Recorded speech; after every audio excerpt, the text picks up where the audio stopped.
ഇതാണ് ഈ നാട്ടിലെ സ്ഥിതിയെങ്കിൽ സത്യം പറയണം, ശ്രീ പിണറായി വിജയനെ പോലുള്ളവർ ഇനിയും വരണം എന്ന് തന്നെ ഞാൻ ആത്മാർത്ഥമായിട്ട് ആഗ്രഹിക്കുക. കാരണം നമ്മളോടൊപ്പം നിന്ന് പൃഥ്വിരാജിന് വേണ്ടി, സിനിമയ്ക്ക് വേണ്ടി സംസാരിച്ചവരുണ്ട്.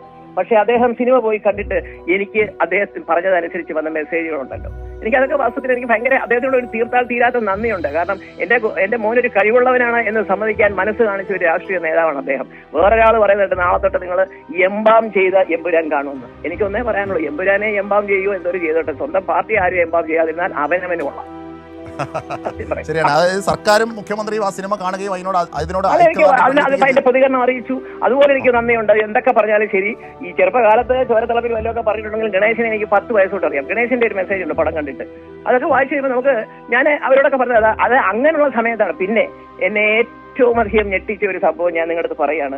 ഇന്നലെ രാത്രിയിൽ മമ്മൂട്ടി FB പോസ്റ്റ് കണ്ടു. അതായത് സുവേട്ടന്റെ കുടുംബമാണ്, ചേച്ചിക്ക് ഇതൊക്കെ കാണുമ്പോൾ വല്ല മനപ്രയാസമുണ്ടോ എന്നൊന്നും എഴുതിയിട്ടൊന്നുമില്ല, പക്ഷേ അദ്ദേഹം കണ്ടു എന്ന് പറഞ്ഞിട്ട്